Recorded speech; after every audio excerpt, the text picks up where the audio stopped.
नमस्कार मित्रांनो, मी प्राध्यापक डॉक्टर सचिन उदले, यशवंतराव चव्हाण महाविद्यालय इस्लामपूर या ठिकाणी भूगोलशास्त्र विभागात सहाय्यक प्राध्यापक म्हणून काम करतोय. माझ्या या व्हिडिओकडे जाण्यापूर्वी मी आपल्या सर्वांना विनंती करेन की आपल्याला हा व्हिडिओ जर आवडला तर लाईक, शेअर आणि सबस्क्राईब करायला विसरू नका. तर मित्रांनो, आजचा आपला विषय आहे मानवी भूगोलाच्या शाखा. मुळात भूगोलाच्या दोन प्रमुख शाखा केल्या जातात. त्यातली पहिली शाखा म्हणजे प्राकृतिक भूगोल, जी पूर्णपणे नैसर्गिक घटकांचा अभ्यास करणारी शाखा आहे, हे आपल्याला माहिती आहे. तर मानव आणि पर्यावरण यांच्या सहसंबंधाचा अभ्यास करणारी मानवी भूगोल ही भूगोलाची दुसरी शाखा आहे. या शाखेत समाविष्ट असलेल्या घटकांचा सविस्तर अभ्यास करण्यासाठी पुन्हा मानवी भूगोलाचे देखील काही उपशाखांमध्ये विभाजन केलं जातं आणि याच मानवी भूगोलाच्या शाखांची माहिती आपण या व्हिडिओच्या माध्यमातून घेणार आहोत.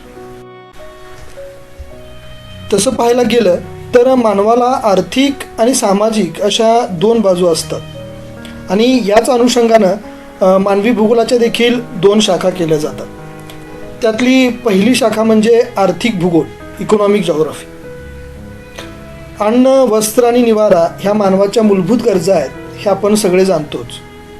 अलीकडे आपण त्यामध्ये शिक्षण आणि आरोग्य यांचा देखील समावेश करू शकतो. आणि या मूलभूत गरजांची पूर्तता करण्यासाठी मानव ज्या काही क्रिया करतो त्या सर्व क्रिया म्हणजे मानवाच्या आर्थिक क्रिया होत. आणि मानवाच्या या सर्व आर्थिक क्रियांच्यावर सभोवतालच्या प्राकृतिक आणि सांस्कृतिक पर्यावरणाचा परिणाम होत असतो. आणि हाच परिणाम आर्थिक भूगोलाच्या अभ्यासाचा मुख्य गाभा आहे. मानवी भूगोलाची दुसरी महत्त्वाची शाखा म्हणजे सामाजिक भूगोल, सोशल जॉग्राफी. मानव हा समाजप्रिय प्राणी आहे असं म्हटलं जातं आणि प्रत्येक समाजाची संरचना ही वेगळी असते आणि याच अनुषंगानं वंश, धर्म, भाषा यानुसार समाजामध्ये बदल होत जातात. समाजामध्ये भिन्नता असते. तसेच याबरोबरच प्रत्येक समाजामध्ये शैक्षणिक, तांत्रिक, व्यावसायिक भिन्नता देखील आढळून येते आणि या सर्व गोष्टींचा सविस्तर अभ्यास सामाजिक भूगोल या शाखेत केला जातो.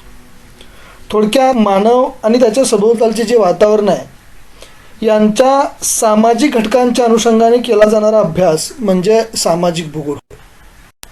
मानवी भूगोलाची जी पहिली शाखा आहे आर्थिक भूगोल, ज्यामध्ये मानवाच्या आर्थिक क्रियांचा अभ्यास केला जातो आणि हा अभ्यास अधिक सविस्तरपणे होण्यासाठी आर्थिक भूगोलाची अनेक उपशाखांमध्ये विभागणी केली जाते.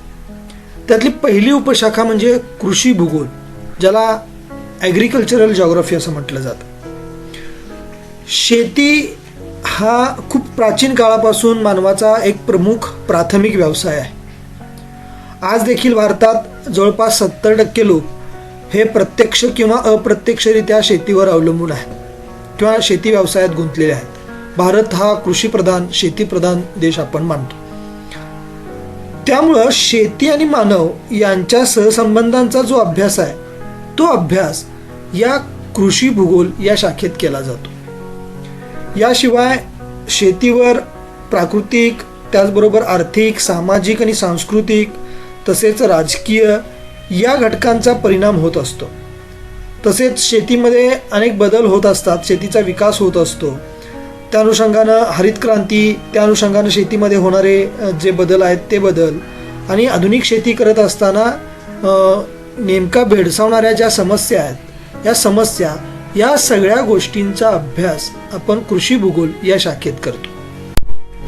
मित्रांनो, दुसरी आर्थिक भूगोलाची शाखा आहे ती म्हणजे औद्योगिक भूगोल, इंडस्ट्रियल जॉग्राफी. कोणत्याही देशाचा किंवा एखाद्या प्रदेशाचा जो आर्थिक विकास होत असतो त्या आर्थिक विकासात उद्योगधंद्यांचं जे स्थान आहे ते स्थान सर्वात महत्त्वाचं मानलं जातं आणि म्हणूनच औद्योगिक भूगोल ही आर्थिक भूगोलाची एक महत्त्वाची शाखा मानली जाते. औद्योगिक क्रांतीनंतर निर्माण झालेल्या औद्योगिकरणामुळं आज या शाखेला एक विशेष महत्त्व प्राप्त झालं आहे. विविध प्रकारचे उद्योगधंदे, त्यांचं स्थानिकीकरण, जे स्थानिकीकरण मूलतः तिथली प्राकृतिक रचना, हवामान यासारख्या गोष्टींच्यावर अवलंबून असतं.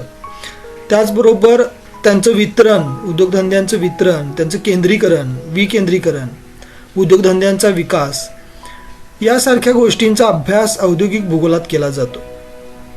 याशिवाय अलीकडे औद्योगिकरणामुळं ज्या काही समस्या निर्माण झाल्यात त्या समस्यांचं आकलन करणं आणि त्याचं निराकरण करण्याचा प्रयत्न करणं यासारख्या बाबींचा अभ्यास देखील औद्योगिक भूगोलात केला जातो. आर्थिक भूगोलाची तिसरी शाखा म्हणजे व्यापारी भूगोल, कमर्शियल जॉग्राफी. वस्तूंचं उत्पादन, उपभोग आणि त्यांचा विनिमय याच्याशी संबंधित ही शाखा आहे. म्हणजे मुळात या गोष्टींच्या अनुषंगानं एखादा व्यापार मोठा होत असतो, व्यापाराचा विकास होत असतो आणि मग या गोष्टींच्या अनुषंगानं केला जाणारा जो अभ्यास आहे त्याला आपण व्यापारी भूगोल असं म्हणतो. व्यापारावर परिणाम करणारे जे काही अभिक्षेत्रीय घटक आहेत त्या सगळ्या घटकांचा, तसंच सर्व प्रकारची साधनसंपदा मिळून त्यातून मिळणारा जो कच्चा माल आहे, त्या कच्च्या मालापासून निर्माण होणारा पक्का माल, त्याची बाजारपेठ, त्यासाठी लागणारी वाहतुकीची साधने यासारख्या गोष्टींचा अभ्यास आपण व्यापारी भूगोलात करतो. व्यापार आणि लोकसंख्या, त्याचबरोबर व्यापार आणि साधनसंपदा, व्यापार आणि उद्योगधंदे, व्यापार आणि वाहतूक, व्यापार आणि पर्यटन या सगळ्या गोष्टींचा अभ्यास आपण व्यापारी भूगोलात करत असतो. याचबरोबर राष्ट्रीय व आंतरराष्ट्रीय व्यापार, त्यावर प्राकृतिक व सांस्कृतिक पर्यावरणाचा होणारा परिणाम, आंतरराष्ट्रीय व्यापार संघटना व त्यांचं या व्यापारी दृष्टिकोनातून त्यांचं जे कार्य आहे त्या कार्याचा अभ्यास देखील आपण व्यापारी भूगोलात केला जातो. यानंतर पुढची शाखा म्हणजे विपणन भूगोल, मार्केटिंग जॉग्राफी. विपणन भूगोल म्हणजे भौगोलिक स्थान आणि भौगोलिक माहितीच्या आधारे विपणनाची क्रिया जी आहे त्या क्रियेचा अभ्यास करणारी शाखा आहे. वस्तूच्या उत्पादनानुसार एखादं वस्तूचं उत्पादन झाल्यानंतर मानवाच्या गरजेनुसार व्यापाराच्या माध्यमातून ते योग्य ठिकाणी पोहोचवलं जातं.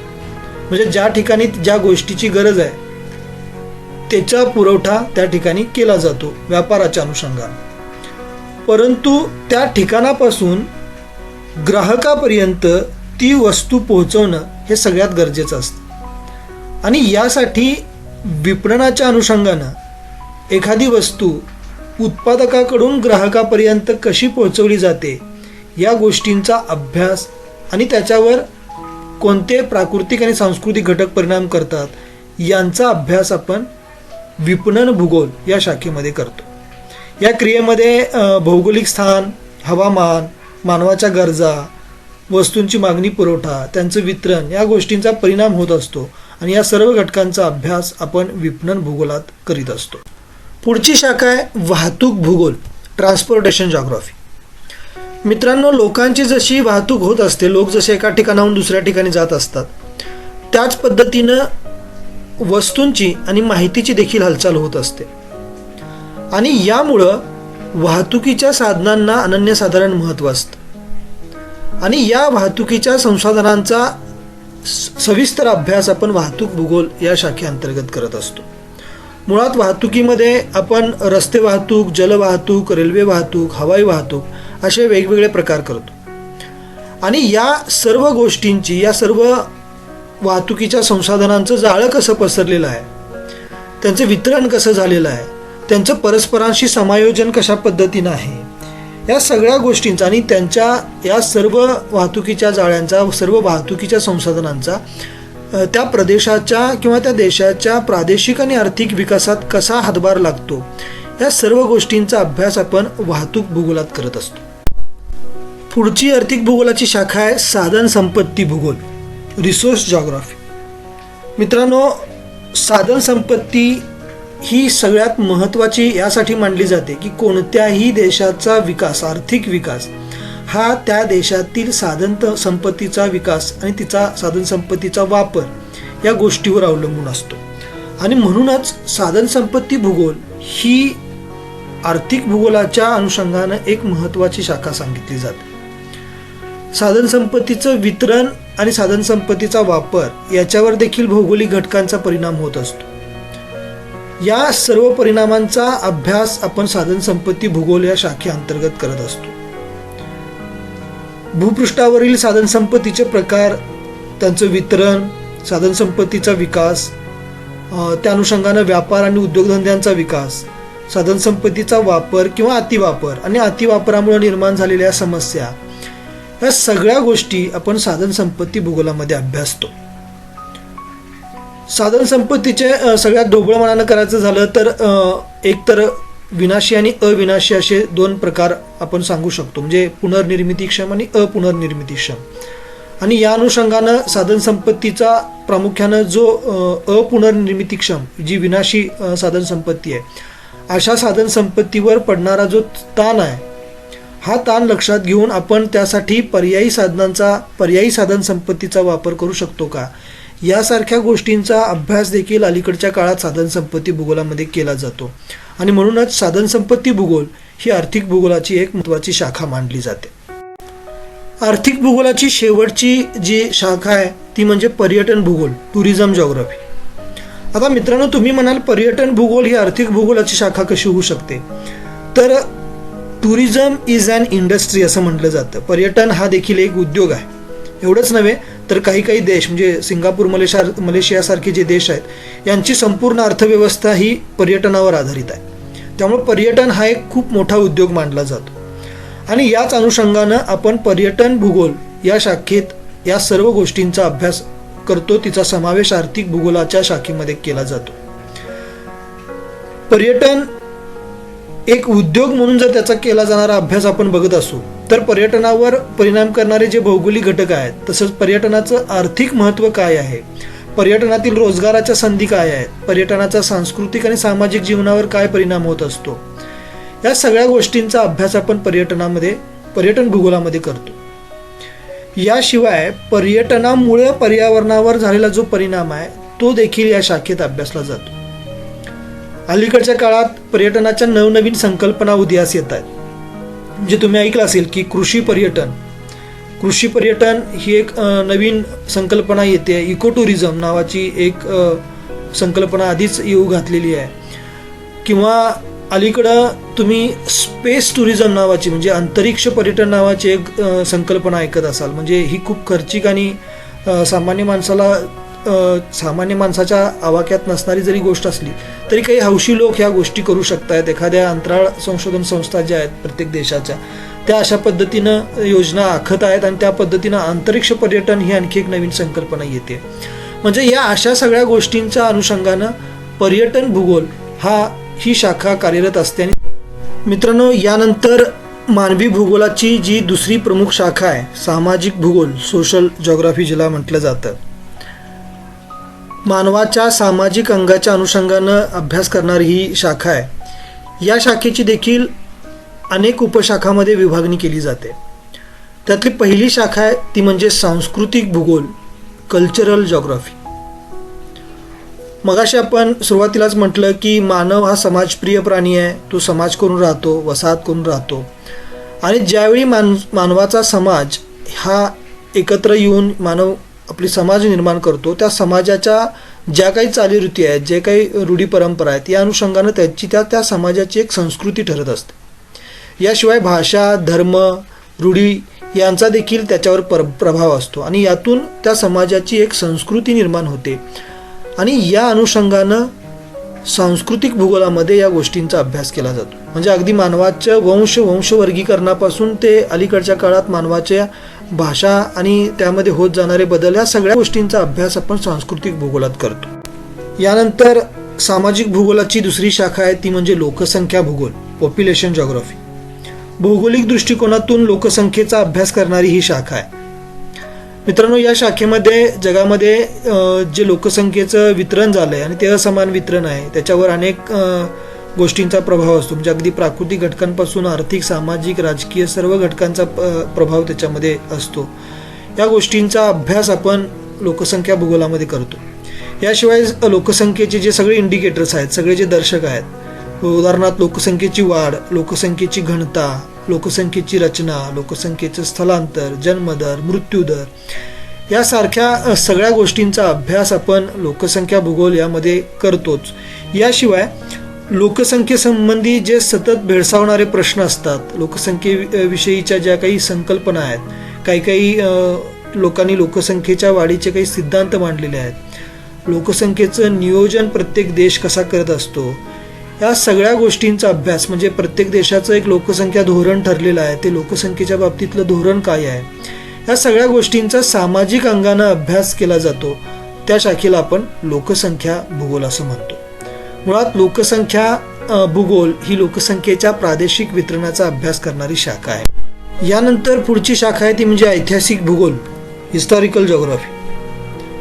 इतिहास हे एक खूप चांगलं सामाजिक शास्त्र मानलं जातं आणि इतिहास आणि भूगोलाच्या परस्पर सहसंबंधातून निर्माण झालेली जी शाखा आहे तिला आपण ऐतिहासिक भूगोल असं म्हणतो.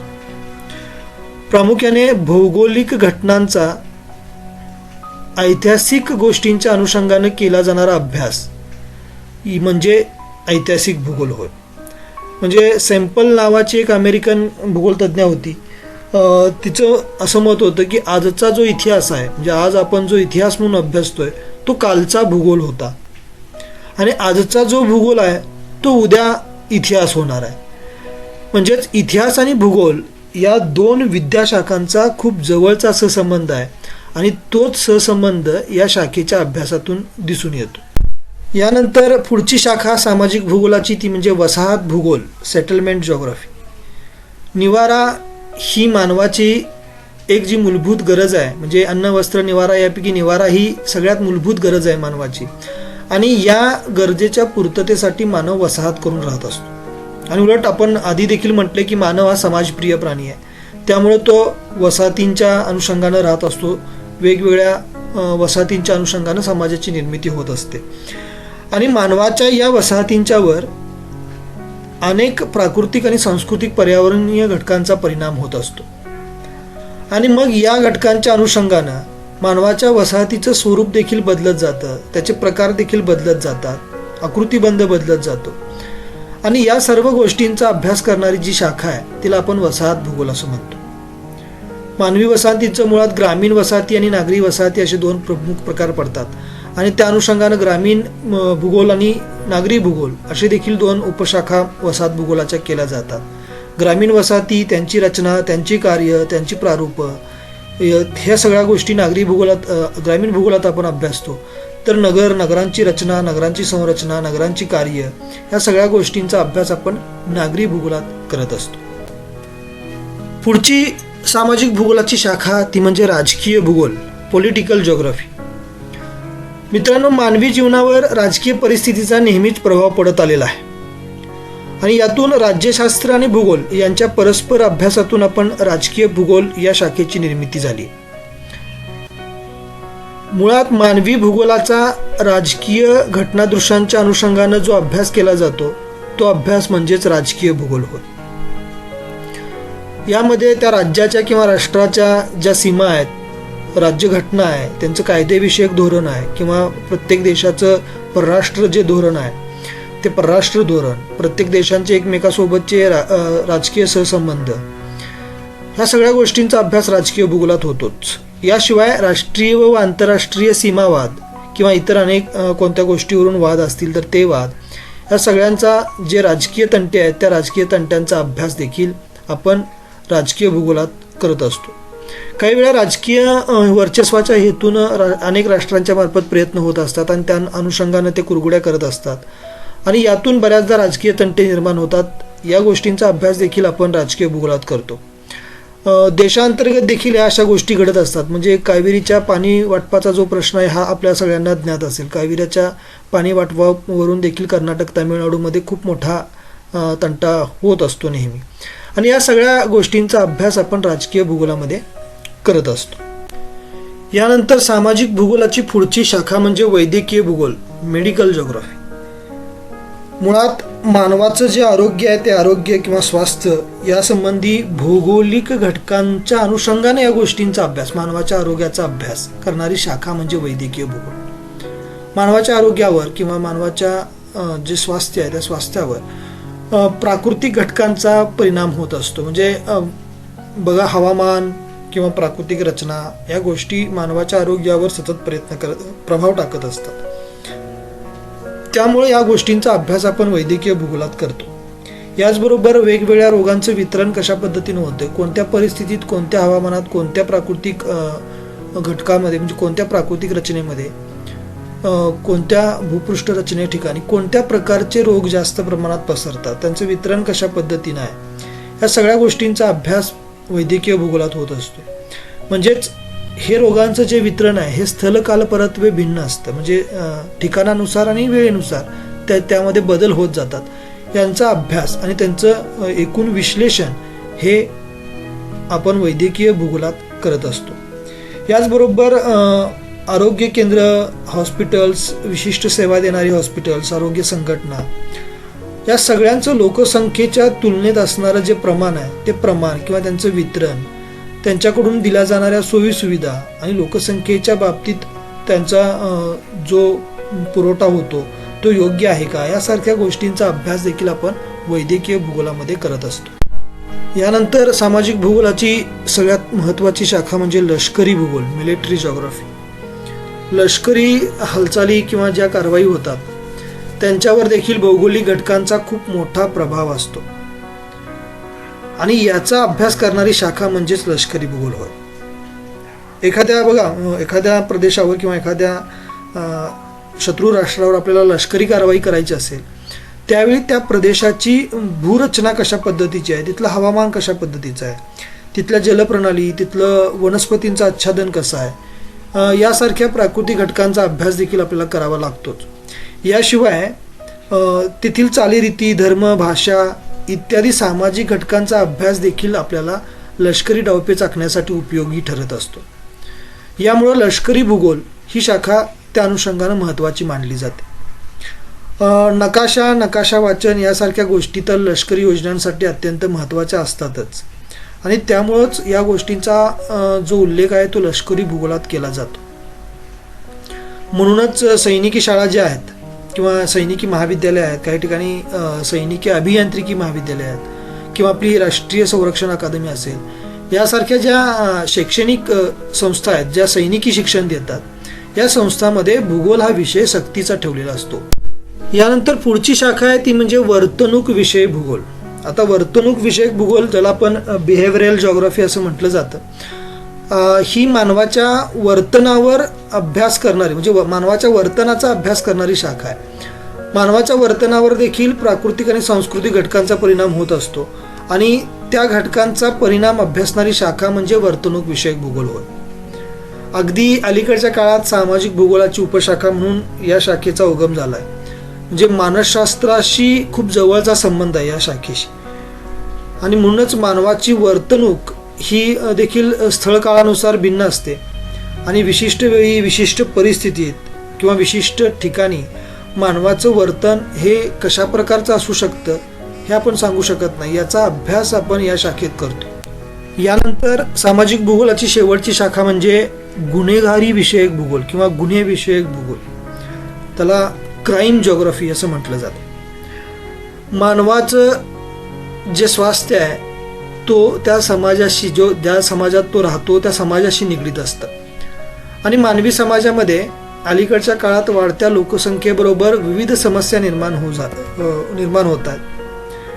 त्यापैकी गुन्हेगारी ही सगळ्यात मोठी समस्या आहे आणि यातूनच अगदी छोट्या मोठ्या वादापासून, तंट्यापासून ते चोरी, दरोडे, खून, मारामारी, बलात्कार यासारखे गुन्हे प्रत्येक समाजामध्ये घडत असतात. या सर्व गुन्ह्यांचं प्रकार, त्यांचं प्रमाण किंवा ग्रामीण आणि नागरिक क्षेत्रामध्ये त्याची भिन्नता, त्यांच्यातला फरक या सर्व गोष्टीवर देखील प्राकृतिक आणि सामाजिक आणि सांस्कृतिक पर्यावरणाचा काय प्रभाव आहे, या सगळ्या गोष्टींचा अभ्यास आपण गुन्हेविषयक भूगोल या शाखेअंतर्गत करतो.